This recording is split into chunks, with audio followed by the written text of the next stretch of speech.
What if Adam wasn't the first human?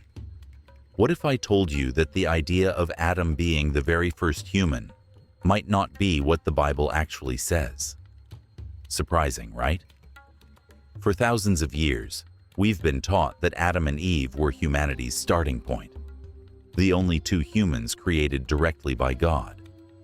But when we take a closer look at the book of Genesis, things get much more complex and much more fascinating. Genesis doesn't just give us one creation story, it gives us two.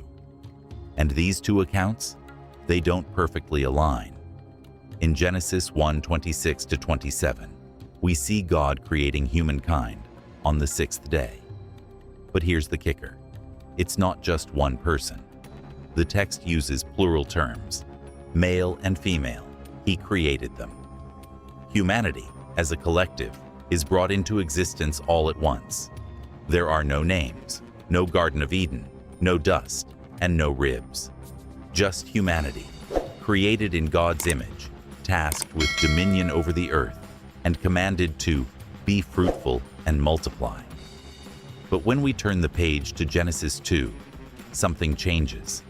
The narrative zooms in. Now, God forms Adam, not humanity, singular, from the dust of the earth, in what feels like a deeply personal act of creation. Adam is placed in a specific location, the Garden of Eden, a lush and cultivated paradise distinct from the untamed world described in Genesis 1. Eve doesn't appear right away. She is formed later, from Adam's rib, in a scene unique to this account. So here's the big question. How do these two stories fit together? The differences aren't just minor details. They seem to outright contradict one another. In Genesis 1, humanity is created after plants and animals. But in Genesis 2, Adam comes first. Then God creates plants, then animals, and finally, Eve. These two accounts raise intriguing questions. Are they describing the same event from different perspectives? Or are they talking about two completely separate acts of creation? And if they are different, what does that mean? Could Genesis 1 be describing the creation of humanity as a species, men and women spread across the earth, while Genesis 2 focuses on one particular man, Adam? Could there have been other humans living outside of Eden, before or even alongside Adam and Eve? And if so, how does that reshape everything we thought we knew about the origins of humanity? The mystery of Adam's name. The story gets even more intriguing when we consider the name Adam itself. In Hebrew, Adam simply means man, or humankind. It's not inherently a proper name. It's a word that can refer to humanity as a whole. So, was Adam an individual person? Or was he symbolic of an entire group of early humans? Or perhaps, could he have been one of many humans, chosen for a special role in God's plan, while others existed elsewhere? This idea opens up a whole new dimension to the story. In Genesis 2, after Adam's creation, God plants a garden specifically for him, the Garden of Eden. But what about the rest of the earth? The text implies it's already wild, untamed, and teeming with life. Later, when Adam and Eve are banished from Eden after their disobedience, they step into this untamed world. But here's the thing. They're not alone. Genesis 4 gives us a startling clue. Adam and Eve's son, Cain, fears for his life after killing his brother, Abel. Fears for his life? From whom? He flees to a place called Nod, where he finds a wife and starts a family. This raises a critical question. Who were the people living in Nod? If Adam and Eve were the only humans created by God, then where did Cain's wife come from? These questions poke significant holes in the traditional view of Adam as the first and only human. Genesis 1 versus Genesis 2. Two stories, two perspectives. If Genesis 1 is describing the creation of humanity as a species, then the narrative shifts entirely. It suggests that men and women, created in God's image, were spread across the earth, given a universal calling to govern creation and multiply. Meanwhile, Genesis 2 could be zooming in on one particular man, Adam, chosen to be the focus of the biblical story. This man and his family would become central to the unfolding narrative of God's relationship with humanity. When we read Genesis 1:26 to 27, the language is strikingly broad and inclusive. Let us make man in our image, after our likeness. Then it continues, male and female he created them. This isn't vague or symbolic language.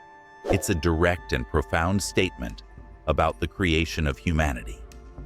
Genesis 1 paints a picture of a global event, humanity's creation as universal, dynamic, and expansive. There's no mention of a Garden of Eden or a localized focus. Instead, humanity is created and immediately entrusted with a monumental role: dominion over the earth and every living thing, with the command to multiply and fill the earth. The bigger picture. This perspective forces us to think beyond the traditional story we've been taught. If Genesis 1 describes the collective creation of humanity, it suggests a far broader scope for God's work. It points to the existence of more than just two individuals at the dawn of human history. Adam, in this view, becomes a representative figure, a chosen man, selected for a unique purpose within God's unfolding plan. And this interpretation answers some of the toughest questions about the text. It explains the presence of other humans outside of Eden, the existence of Cain's wife, and the wild, untamed world described in Genesis 2. It also highlights the profound depth and richness of the Bible's creation narrative, one that speaks both of the universality of humanity and the particularity of God's relationship with individuals. Far from undermining the Bible's authority, this broader understanding enhances it. It invites us to see the complexity, the beauty, and the layers of meaning woven into these ancient texts. It reminds us that the story of creation is not just about the beginning of humanity. It's about the beginning of our relationship with God. So, could Adam have been one of many humans, chosen for a unique purpose in God's story? Could Genesis 1 and Genesis 2 be describing two complementary aspects of humanity's origins, one universal, one particular? And if so, how does that reshape how we understand ourselves, our purpose, and our connection to the divine? These are questions worth pondering, and they remind us that the Bible isn't just a book of answers. It's also a book that invites us to explore, to question, and to seek deeper truths. Male and female, He created them. This simple yet profound statement marks a critical moment in Genesis 1. But have you ever noticed the subtle shift in wording from him to them? This isn't accidental, it's deliberate. It signals something much larger, a collective act of creation. This is humanity as a species, not merely the creation of one solitary couple. And yet, for centuries, traditional interpretations have tried to compress this grand universal declaration into the narrower story of Adam and Eve, found in Genesis 2. Adam and Eve are often treated as the first and only humans. But let's pause for a moment. The text of Genesis 1 doesn't actually name Adam and Eve. It doesn't place them in the Garden of Eden. It doesn't even imply that they are the only humans on earth. These details are strikingly absent, and that absence speaks volumes. When we compare Genesis 1 with its broader themes, it becomes clear that its focus isn't on a specific location, a particular couple, or even a single point in time. Genesis 1 paints a vast cosmic picture. It's not about one garden or one couple. It's about all of humanity, set loose across the earth to flourish, to multiply, and to rule over creation. Consider the Hebrew word for man used here, Adam. This word doesn't refer to a singular person in this context. It's not a proper noun. It's a term that means humankind as a whole, a collective. This isn't some hidden linguistic trick. It's right there in the language of the text. Yet, for generations, this plural, collective act of creation has been overshadowed, even dismissed, in favor of a narrative that centers exclusively on Adam and Eve. But let's think about this. God's command to humanity in Genesis 1 is to be fruitful and multiply. For humanity to fulfill this command, wouldn't it make more sense if Genesis 1 described the simultaneous creation of multiple humans across the earth? How else could humanity begin to flourish on a global scale, as the text implies? This creation story isn't constrained to a single man and woman. It's vast, it's expansive, it's designed for a thriving, growing population. The implications are clear. Genesis 1 sets the stage for a much broader human story, one that doesn't begin and end with Adam and Eve. In this grand act of creation, humanity is made in the image of God. Not just one man, not just one woman, but all of humanity shares this divine image. It's a collective identity, not an individual title. This is a foundational truth, yet it's often overlooked. Why? Why has this broader interpretation been pushed aside? Why are we so often taught to see Adam and Eve as the sole representatives of Genesis 1, when the text itself suggests otherwise? Could it be that centuries of tradition and doctrine have shaped this view more than the actual words of the Bible? One of the most fascinating aspects of the Bible's creation narrative is how it unfolds over two distinct accounts, Genesis 1 and Genesis 2. At first glance, they seem to tell the same story. But look closer, and you'll see stark differences in the way events are ordered. These aren't minor discrepancies. They're glaring contrasts that have intrigued scholars, theologians, and curious readers for centuries. In Genesis 1, the sequence is clear, orderly, and grand in scale. First, God creates the heavens and the earth. Light is separated from darkness, waters are divided, and dry land appears. Vegetation springs forth. Then come the animals, filling the skies, seas, and land. Finally, humanity is created on the sixth day, a climactic moment in this cosmic symphony. It's poetic, rhythmic, and intentional. Every day builds toward this crescendo. Humanity, made in God's image, placed at the pinnacle of creation. Now step into Genesis 2, and it's as if you've entered an entirely different narrative. The sequence is reversed. Here, Adam is created first, before plants, before animals. The text even explicitly states, no shrub had yet appeared on the earth, and no plant had yet sprung up, for there was no one to work the ground. Only after Adam is formed does God plant the Garden of Eden and cause trees to grow.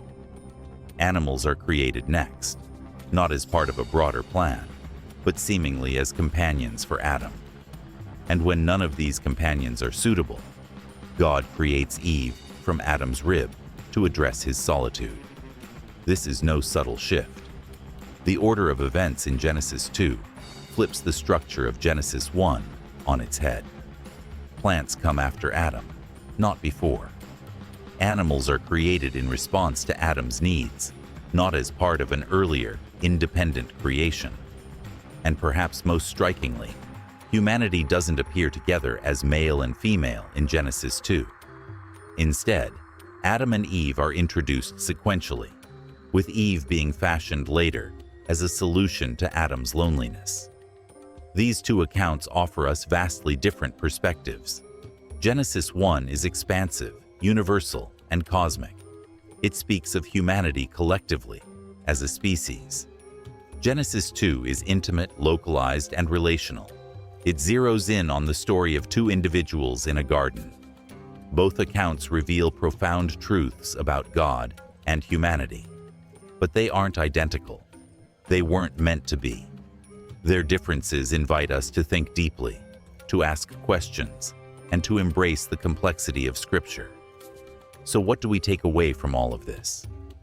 Perhaps it's a reminder that the Bible's creation narrative is far richer and more layered than we often give it credit for. It challenges us to move beyond simplistic readings and engage with the text in its fullness. Genesis 1 tells the story of humanity's creation as a collective, universal act, a divine declaration that every person bears the image of God.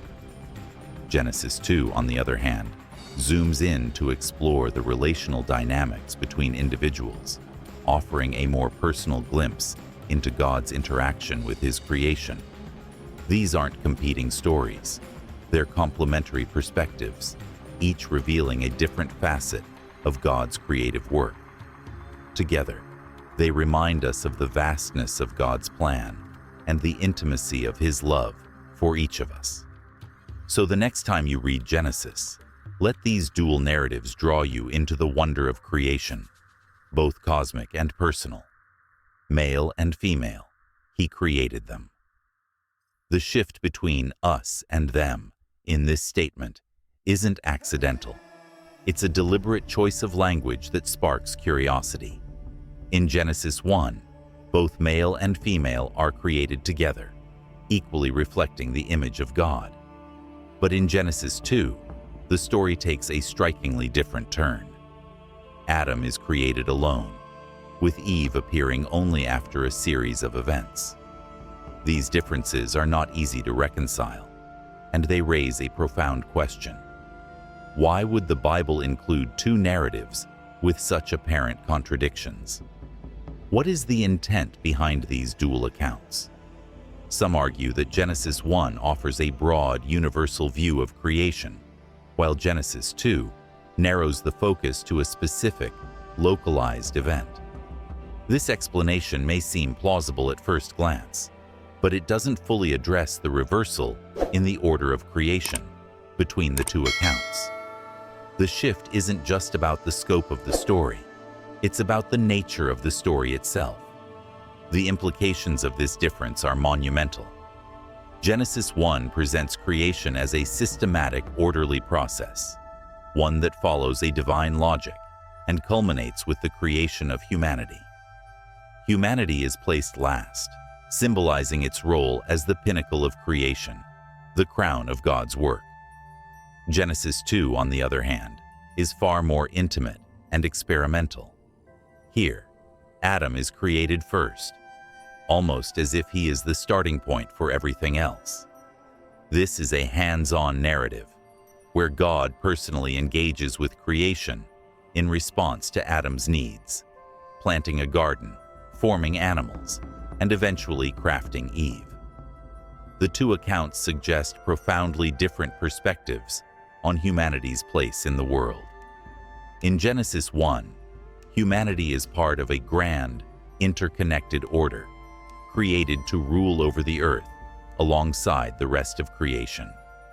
In Genesis 2, Adam becomes the focal point of the story, with the rest of creation seemingly revolving around him. This divergence raises deeper questions about the nature of these texts. Were they written by different authors with distinct theological perspectives? Many scholars believe this to be the case. Genesis 1 is often attributed to the priestly tradition, which emphasizes structure, order, and the transcendence of God. Genesis 2, meanwhile, is thought to belong to the Yahwist tradition, which focuses on God's personal, relational nature. But here's where the story becomes even more intriguing. Genesis 2 doesn't just reverse the order of events. It introduces an entirely new dynamic between humans and the natural world. In Genesis 1, humanity is created to rule over the earth, Genesis 1:28, to exercise dominion as stewards of creation. In Genesis 2, however, Adam is placed in the Garden of Eden to work it and take care of it. Genesis 2:15. The emphasis shifts from cosmic authority to intimate responsibility, from dominion to stewardship. Even the name Adam carries layers of meaning that challenge traditional interpretations. For many, the name Adam immediately conjures the image of a solitary man, the first of his kind, walking through the Garden of Eden. But what if the name itself tells a more complex story? One that opens up entirely new possibilities about humanity's origins and purpose.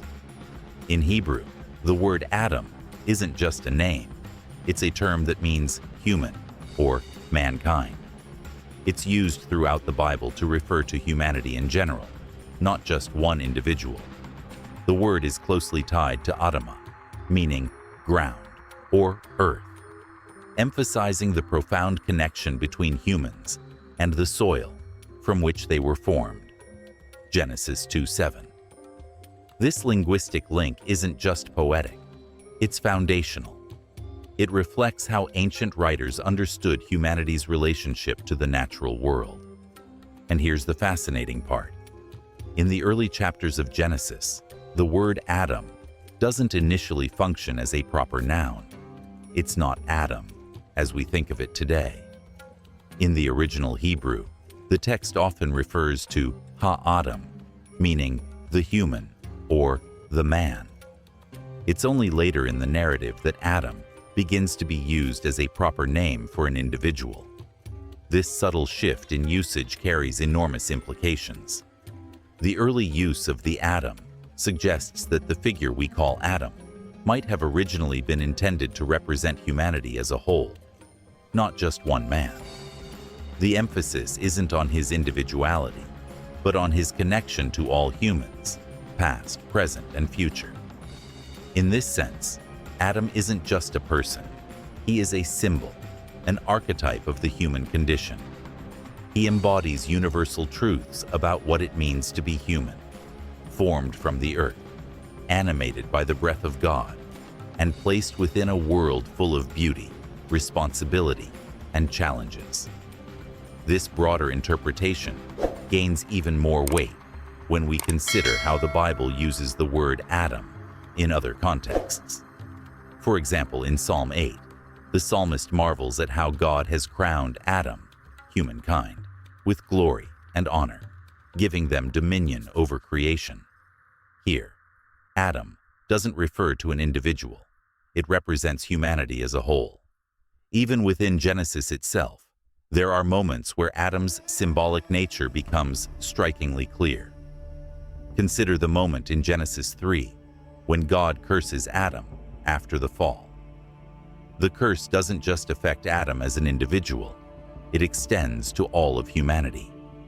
By the sweat of your brow, you will eat your food until you return to the ground, since from it you were taken. Genesis 3:19.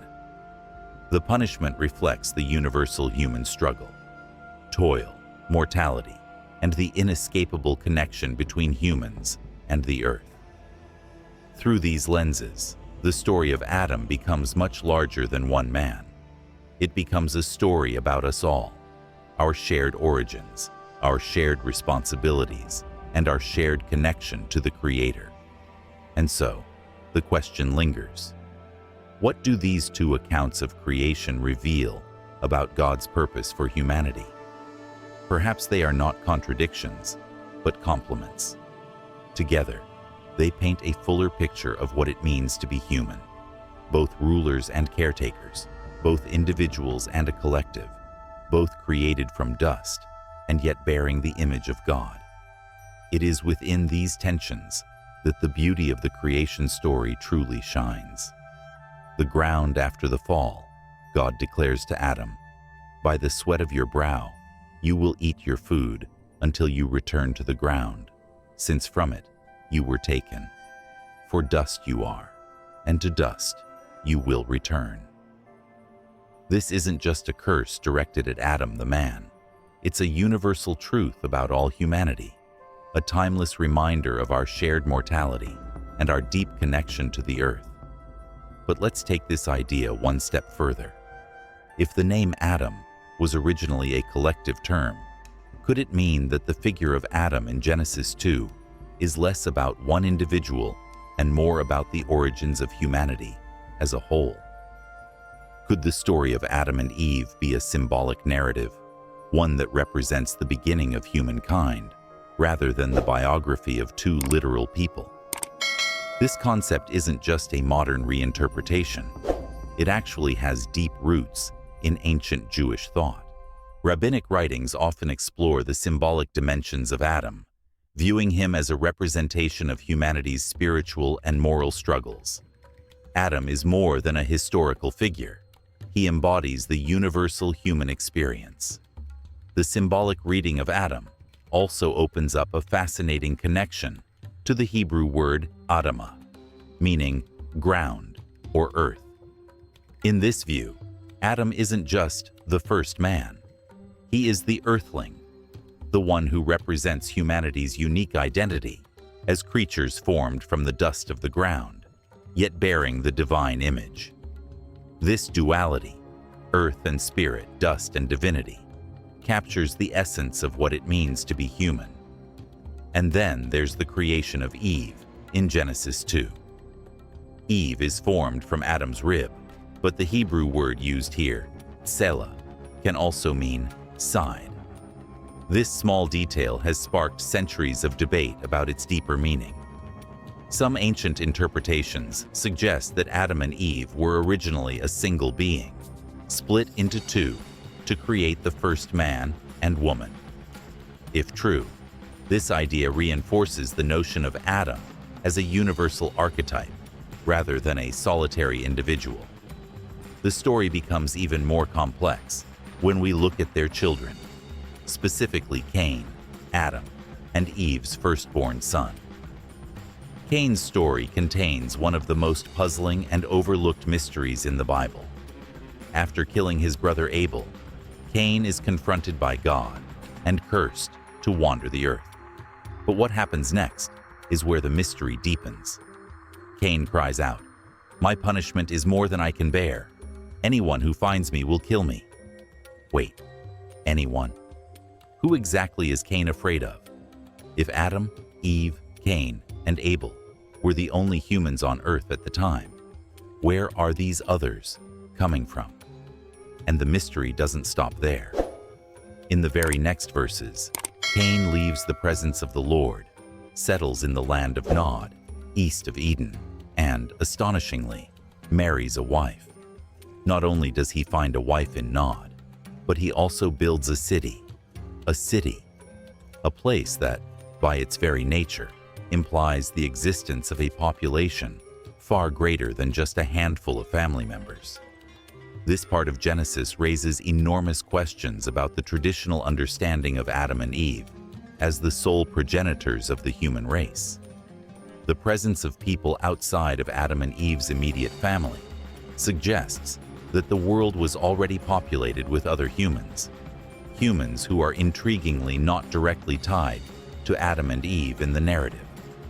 The land of Nod itself is described as a specific, named location. It's not presented as an empty wilderness, but as a known place, implying it was familiar to the writer and perhaps to the original audience of the text. The fact that Cain can settle there and start a new life suggests the existence of a society capable of supporting him. But where did these people come from? The text remains silent, and this silence has sparked centuries of speculation. One possibility is that these people were part of the humanity created in Genesis 1, the male and female who were commanded to be fruitful and multiply and fill the earth. If Genesis 1 and Genesis 2 describe two different acts of creation, as some scholars propose, then Cain's wife and the inhabitants of Nod could belong to a separate lineage of humans, distinct from Adam and Eve's family. Another interpretation comes from ancient Jewish traditions, which suggest that the creation of Adam and Eve wasn't necessarily the first or only creation of humans. Some rabbinic sources propose the existence of pre-Adamic humans, communities or populations that existed before the story of Adam begins in Genesis 2. In this view, Adam and Eve represent the beginning of a specific lineage, one chosen by God for a unique role in his divine plan, while other humans existed independently. Cain's fear of being killed supports this idea. His plea to God wouldn't make sense if no one else existed. In response, God places a mark on Cain to protect him, ensuring that anyone who finds him will not harm him. This interaction assumes the presence of a larger population, people Cain could realistically encounter during his wandering. And then there's the matter of Cain building a city. A city isn't something one person can construct alone. It requires a community, workers, families, a society. The very act of city building implies the existence of a complex human population beyond Adam and Eve's immediate descendants. So, what are we to make of all this? Could it be that Genesis 1 and Genesis 2 are not contradictory, but complementary? That they offer two distinct perspectives on humanity's origins, one universal, and the other focused on a specific lineage? Perhaps Adam and Eve were not the sole progenitors of the human race, but rather the beginning of a sacred narrative, a story that connects humanity's earthly roots to its divine calling. The mystery of Cain, the land of Nod, and the people who existed beyond Eden invites us to consider the depth and complexity of the Bible's early chapters. It challenges us to look beyond a literal reading and explore the layers of meaning, symbolism, and theological truth that these ancient texts contain. What if Adam and Eve's story isn't about explaining the biological origins of humanity, but about revealing the spiritual journey of humankind, a journey that began in the dust and continues to reach for the divine? These questions may never have definitive answers, but they encourage us to engage with Scripture in a deeper, more reflective way. Perhaps the true power of Genesis lies not in resolving every mystery, but in inspiring us to seek, question, and grow in our understanding of God's plan for humanity. Cain's decision to name the city after his son, Enoch, reveals a powerful desire to establish a legacy for his family. But the very existence of such a settlement implies something far more profound: a network of relationships, trade systems, and social structures that extend well beyond Adam and Eve's immediate descendants. This raises intriguing questions about the broader human story hinted at in the Bible. How could a city, complete with inhabitants and an organized way of life, arise so quickly within the Genesis narrative? Was there more to the early human population than Adam and Eve alone? These questions are at the heart of the pre-Adamite theory, a fascinating perspective on creation and humanity's origins. The pre-Adamite theory stems from a closer examination of the creation accounts in Genesis 1 and Genesis 2, which some interpret as describing two distinct acts of creation. In Genesis 1, we encounter the creation of humanity as a species. Male and female, he created them. Genesis 1:27. This population was commanded to be fruitful and multiply, fill the earth and subdue it. Genesis 1:28. This creation is vast, plural, and global in scope. There's no mention of Adam, Eden, or the intimate details found in Genesis 2. Instead, it paints a picture of humanity as a widespread population meant to inhabit the earth. In contrast, Genesis 2 narrows its focus dramatically.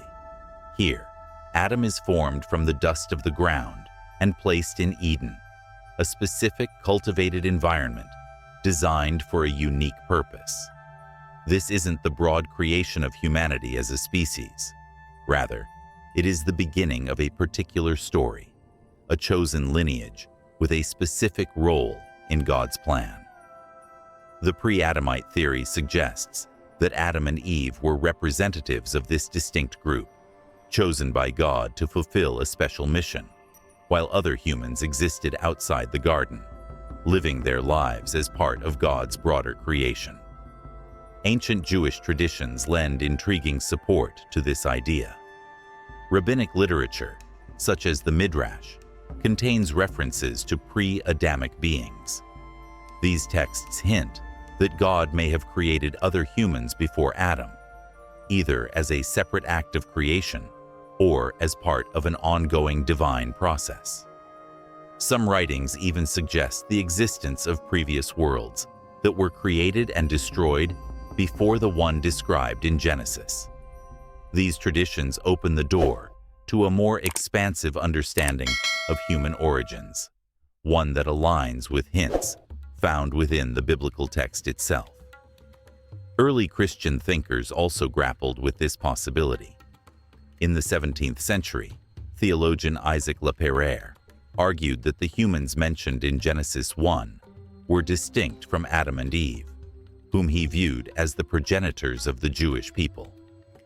According to Leperrier, the Bible's silence on the origins of Cain's wife and the people of Nod points to the existence of humans outside of Adam's lineage. Though his ideas were controversial and condemned as heretical at the time, they sparked a deeper exploration of the Genesis narrative and its implications for humanity's story. From a theological perspective, the pre-Adamite theory addresses several inconsistencies and gaps in the Genesis account. It offers an explanation for the presence of other people in Cain's story, the rapid spread of civilizations, and the command to fill the earth as something already in progress. This perspective shifts the focus of Adam and Eve's story. Rather than being about the biological origins of all humans, their narrative becomes the beginning of God's covenant with a specific group of people. They are no less significant, but their role takes on a more symbolic and representative meaning. Beyond theology, the pre-Adamite theory aligns intriguingly with scientific discoveries about human origins. Fossil evidence shows that anatomically modern humans have existed for hundreds of thousands of years, long before the traditional biblical timeline places Adam and Eve.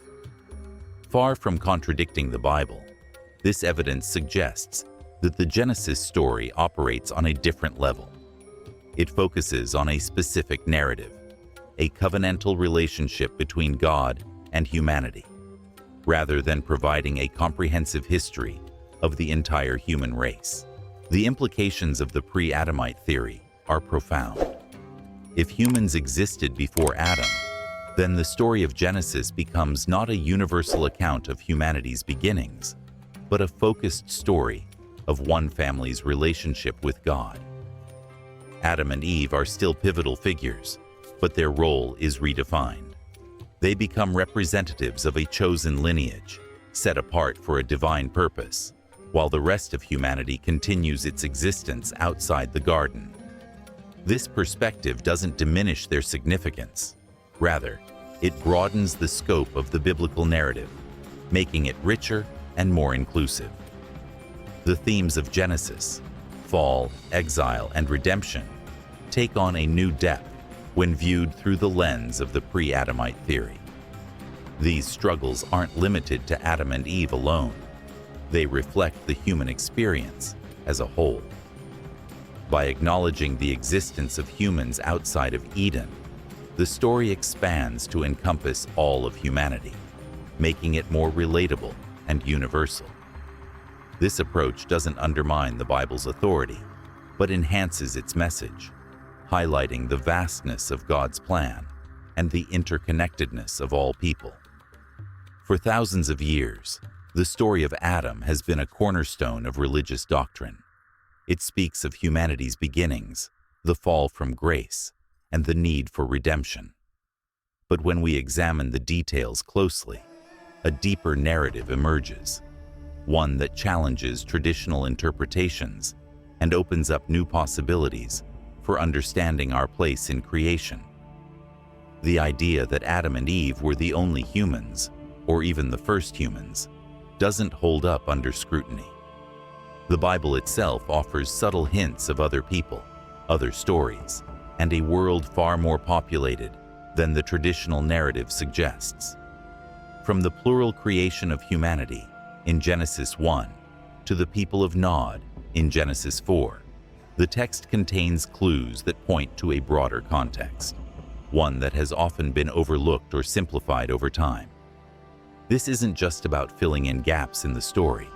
It's about confronting a narrative that has been shaped by tradition and handed down as unquestionable truth. But truth doesn't need to fear scrutiny. If anything, it grows stronger under examination. The pre-Adamite theory challenges us to think more deeply about the biblical narrative, to embrace the complexity and richness of the story it tells. It invites us to see the Bible not as a static text, but as a dynamic, multi-layered account of God's interaction with humanity. In doing so, it opens our eyes to new ways of understanding creation, human origins, and our place in God's plan. A perspective that is as thought-provoking as it is inspiring. The story of Adam and Eve is one of the most foundational narratives in human history. But when we take the time to explore its complexities, something incredible happens. Far from diminishing the story, this deeper understanding enriches it. It makes the narrative not only more meaningful, but also more relevant to our lives today.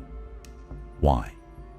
Because beneath the surface lies a wealth of layers. Layers that challenge us to see the story in a new light.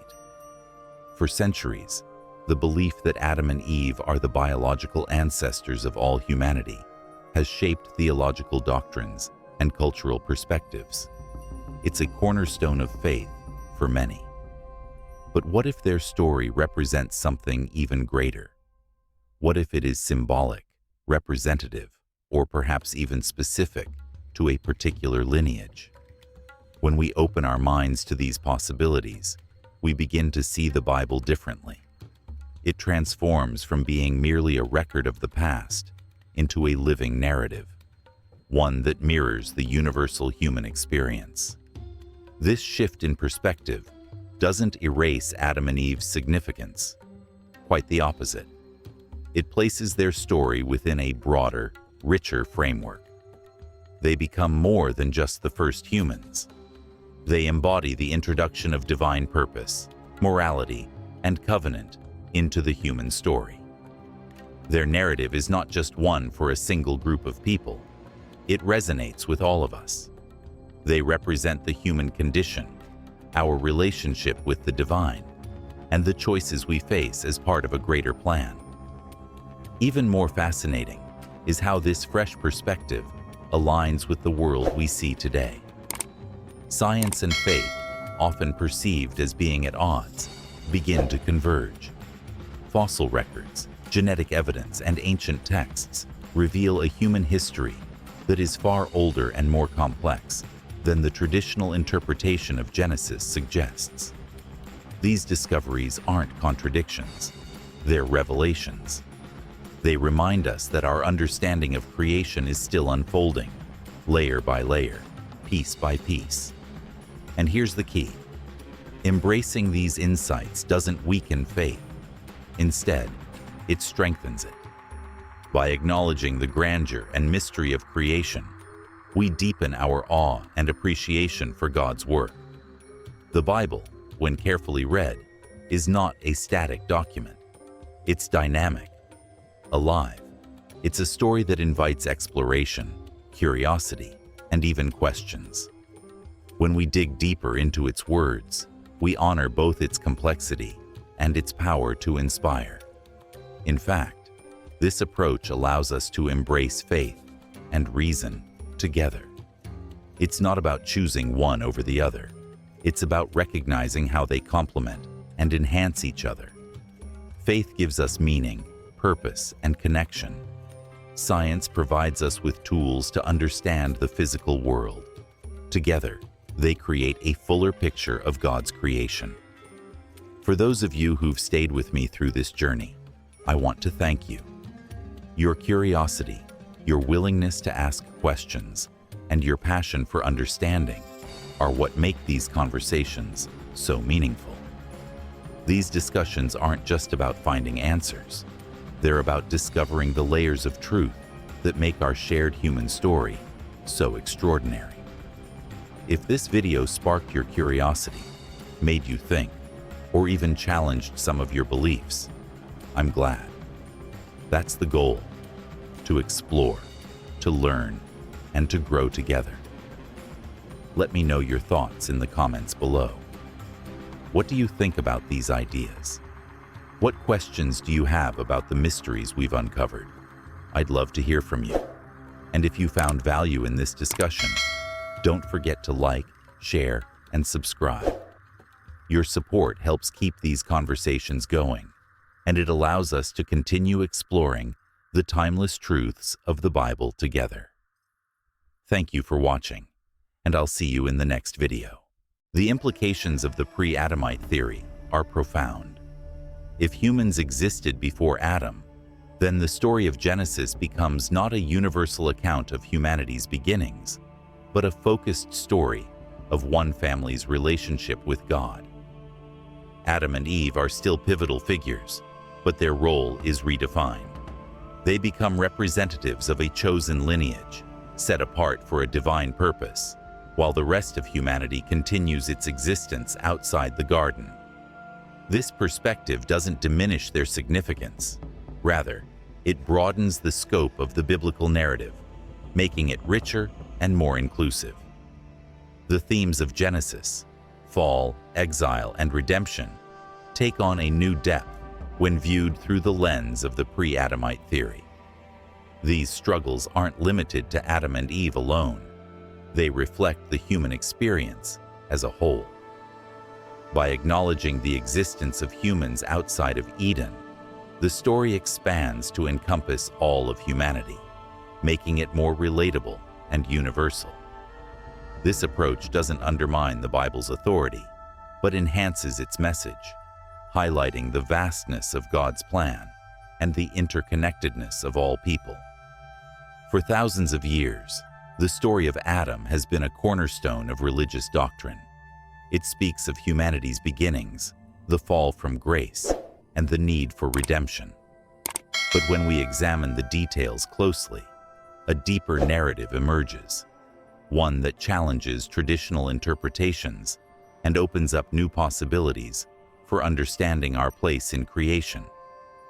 The idea that Adam and Eve were the only humans, or even the first humans, doesn't hold up under scrutiny.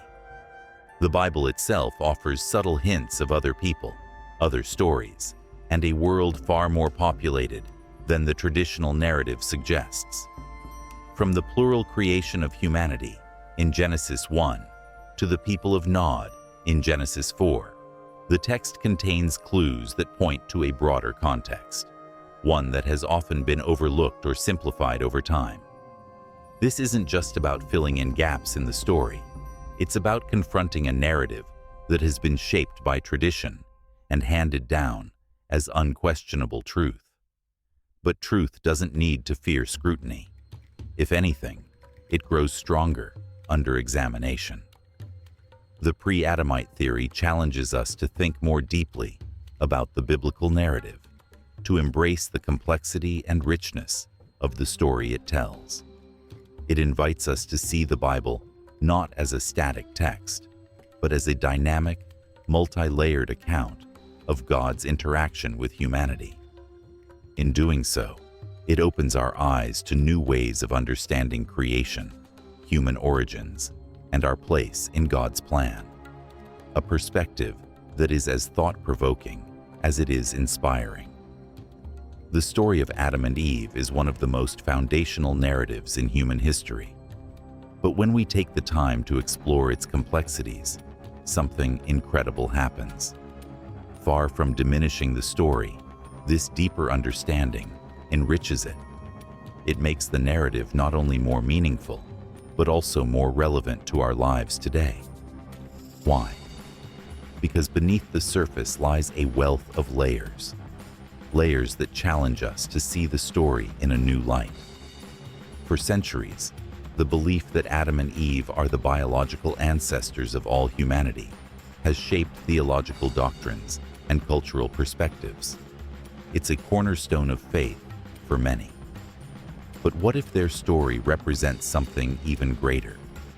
What if it is symbolic, representative, or perhaps even specific to a particular lineage? When we open our minds to these possibilities, we begin to see the Bible differently. It transforms from being merely a record of the past into a living narrative, one that mirrors the universal human experience. This shift in perspective doesn't erase Adam and Eve's significance. Quite the opposite. It places their story within a broader, richer framework. They become more than just the first humans. They embody the introduction of divine purpose, morality, and covenant into the human story. Their narrative is not just one for a single group of people. It resonates with all of us. They represent the human condition, our relationship with the divine, and the choices we face as part of a greater plan. Even more fascinating is how this fresh perspective aligns with the world we see today. Science and faith, often perceived as being at odds, begin to converge. Fossil records, genetic evidence, and ancient texts reveal a human history that is far older and more complex than the traditional interpretation of Genesis suggests. These discoveries aren't contradictions, they're revelations. They remind us that our understanding of creation is still unfolding, layer by layer, piece by piece. And here's the key. Embracing these insights doesn't weaken faith. Instead, it strengthens it. By acknowledging the grandeur and mystery of creation, we deepen our awe and appreciation for God's work. The Bible, when carefully read, is not a static document. It's dynamic, alive,